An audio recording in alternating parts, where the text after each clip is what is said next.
भारत गौरव आचार्य श्री पुलक सागर जी गुरुदेव के प्रवचन और लेटेस्ट धार्मिक भजन व कार्यक्रम निशुल्क देखने व सुनने के लिए हमारे YouTube चैनल जीन शरण मीडिया को आज ही सब्सक्राइब करें। आपसे निवेदन है, मेरा विचार है दुनिया में कोई भगवान ऐसा नहीं है जो आकाश में बैठकर हमारे भविष्य का निर्माण कर रहा हो। ध्यान रखिए, कोई भगवान नहीं हुआ करता है। धन्यवाद। जो प्रकृति चल रही है ना, वो अपने नियमों से चला करती है। इसमें भगवान का कोई भी हस्तक्षेप नहीं होता। जैन दर्शन की ये मौलिक व्यवस्था है कि यहाँ ईश्वर कर्ता और हर्ता नहीं हुआ करता है। यहाँ जो भी होता है वो हमारे द्वारा होता है। हम जहां भी हैं उसके जिम्मेदार हम हैं। आप जहां बैठे आज अपनी जिंदगी में, आप जिस स्तर पर पहुंचे हो, जितनी ऊंचाई पर पहुंचे हो या पतन पर पहुंचे हो, इसमें किसी और का कारण नहीं, तुम स्वयं इसके जिम्मेदार हो। ध्यान रखिए। बच्चे सोचते हैं गरीब के घर पैदा हो गए तो हमारा करियर खराब हो गया, हमको तो बड़े पैसे वालों के घर में पैदा होना चाहिए, हमें तो बचपन से ही सारे साधन मिलना चाहिए। नहीं मेरे भाई, एक बात ध्यान रखना, जीवन में स्मार्ट करियर बनाने के लिए अमीरी और गरीबी का कोई हाथ नहीं हुआ करता है। ध्यान रखना।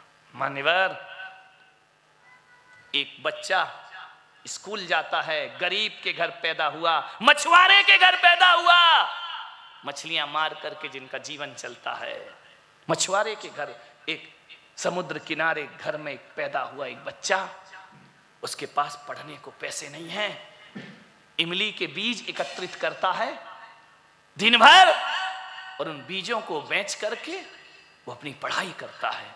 मालूम है, इतने गरीब घर में आप पैदा नहीं हुए हैं जितने गरीब घर में बच्चा पैदा हुआ था। वो बच्चा जानते हो, इमली के बीज बेच बेच कर पढ़ाई करने वाला राष्ट्रपति APJ अब्दुल कलाम बन करके खड़ा हो जाया करता है। ध्यान रखिए, उसके टैलेंट को गरीबी ना रोक सकी, उसके ज्ञान को गरीबी बाधा ना बन सकी। ध्यान रखना, मिसाइल मैन बन करके खड़ा होता है हिंदुस्तान में वो व्यक्ति, गरीबी बाधा नहीं बनती है। मान्यवर, सही दिशा में सही पुरुषार्थ करो, सफलताएं जरूर मिला करती हैं। मान्यवर, मनमोहन सिंह ओबेरॉय गरीब घर में पैदा हुए थे। क्या था उनके पास? एक साधारण से क्लर्क थे। उन्होंने अपनी प्रज्ञा का, अपनी बुद्धि का, अपने टैलेंट का सही उपयोग किया। वो भी चाहते तो CA बन सकते थे, वो भी चाहते तो IT के एग्जाम दे सकते थे, उसमें सफलताएं प्राप्त कर सकते थे, वो चाहते तो IAS IPS बन, एक साधारण क्लर्क बने। लेकिन उन्हें लगा कि जिंदगी में कुछ और भी करना चाहिए, अकेले इससे जीवन में कुछ नहीं होता है। और उनकी वो लगन, मान्यवर, भारत के सबसे बड़े होटलों के मालिक ओबेरॉय के नाम से सारी दुनिया में जो जाने गए, ये सब गरीब लोग हैं। ये कोई बहुत अमीरों के घर पैदा नहीं हुए थे भाई साहब। एक बात ध्यान रखना, एक व्यक्ति 21 वर्ष की उम्र में, 21 साल की उम्र में वो लड़का वार्ड मेंबर का चुनाव हार जाता है, पार्षद का चुनाव हार गया, ध्यान रखना, सभासद का चुनाव हार गया। 22 वर्ष की उम्र में उसने शादी की, शादी फेल हो गई, तलाक हो गई, अनसक्सेस शादी, असफल विवाह। 27 साल की उम्र में उसने सांसद का चुनाव लड़ा। तुम्हारे यहां खासदार है ना मराठी में, सांसद का चुनाव लड़ा उसने, MP का चुनाव लड़ा, हार गया, फिर असफल हुआ। ध्यान रखना, वही व्यक्ति 42वें वर्ष में उपराष्ट्रपति का चुनाव लड़ता है, हार जाता है। ध्यान रखिए, वार्ड मेंबर से जो हार शुरू हुई, आगे तक हारता गया और 51वें वर्ष में वो लड़का राष्ट्रपति का चुनाव लड़ता है। अमेरिका का राष्ट्रपति अब्राहम लिंकन बन करके खड़ा हो जाया करता है। ध्यान रखिए, टैलेंट पैदा करिए अपने अंदर। असफलताओं से, एक असफलता से पूरा जीवन असफल नहीं हो जाता, हजारों सफलताएं हमारा इंतजार कर रही हैं। मान्यवर, उस लड़के से मैंने पूछा जो फिजियोथेरेपिस्ट बना, बोले महाराज आपकी बात सुनकर मैंने दिमाग से सब कुछ निकाल दिया था। कोई जरूरी नहीं है कि बहुत बड़े शहर में जाकर पढ़ाई करो, कोई जरूरी नहीं है महंगे महंगे स्कूलों में कॉलेजों में पढ़ाई करो। ध्यान रखो, कोई जरूरी थोड़ी है। जिन्हें पढ़ना है वो कहीं भी पढ़ सकते हैं। आज एक स्टेटस बन गया है, कितना बड़ा कॉलेज, कितनी बड़ी हॉस्टल, कितना अच्छा व्यवस्था। इनसे कुछ नहीं होता। उन कॉलेजों में भी फेल होते हैं मेरे भाई, फेलियर तो वहां भी मौजूद हुआ करते हैं। अच्छा भवन, अच्छी बिल्डिंग, अच्छी पढ़ाई, अच्छा कैरियर, गलत फहमी। ध्यान रखना। मैंने उस फिजियोथेरेपिस्ट से कहा तू कहाँ पढ़ा? बोले एक छोटे से स्कूल में, कॉलेज में मैंने प्रशिक्षण प्राप्त किया और आज मैं 5,000 रुपये 6,000 रुपये प्रतिदिन कमाता हूँ।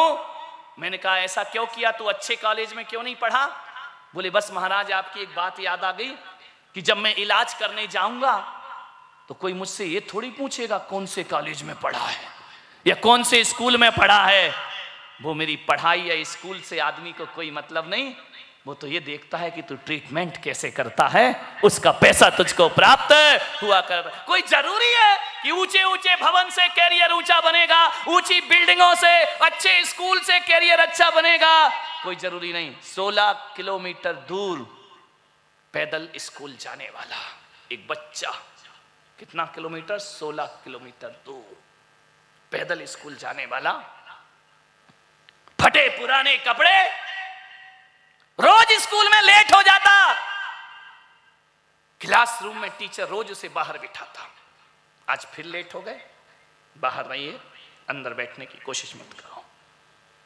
क्या करे वो बच्चा, गरीब था, पीछे बैठ जाता, क्लासरूम के बाहर दरवाजे पर बैठता। एक दिन टीचर ने देखा कि उस बच्चे ने अपनी कॉपी में सारे सवाल हल किए हैं, जो जो ब्लैक बोर्ड पे पढ़ाए जा रहे थे सब लिख रहा था। टीचर ने पूछा इधर आओ, मैंने तो तुम्हें पनिशमेंट दिया है ना कि क्लास में नहीं आना, फिर तुमने अपनी नोटबुक में ये सारे सवाल हल कैसे कर लिए जो मैंने पढ़ाया? जानते हो बच्चा क्या बोलता है कि सर आपने क्लासरूम में आने को मना किया है ना, बाहर बैठ के पढ़ाई करने को मना थोड़ी किया है। और मैं जब 16 किलोमीटर चल के आता हूं तो इसलिए नहीं आता कि क्लासरूम में चेयर पर बैठूं, बेंच पर बैठूं, मैं केवल पढ़ने के लिए आता हूं।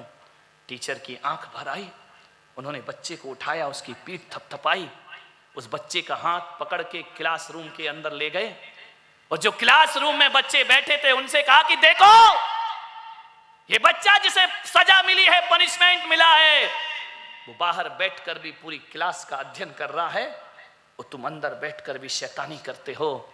बताओ ये बच्चा महान नहीं बनेगा तो कौन महान बनेगा? उस बच्चे ने कहा जिसे पढ़ाई करना है, बाहर बैठे या भीतर बैठे कोई फर्क नहीं पड़ता, चेयर पर बैठे या जमीन पर बैठे कोई फर्क नहीं पड़ता। मानते हो बच्चा कौन? वो बच्चा इस देश का राष्ट्रपति बना, KR नारायण कहकर के सारी दुनिया जैसे जाना करती है। ध्यान रखिए।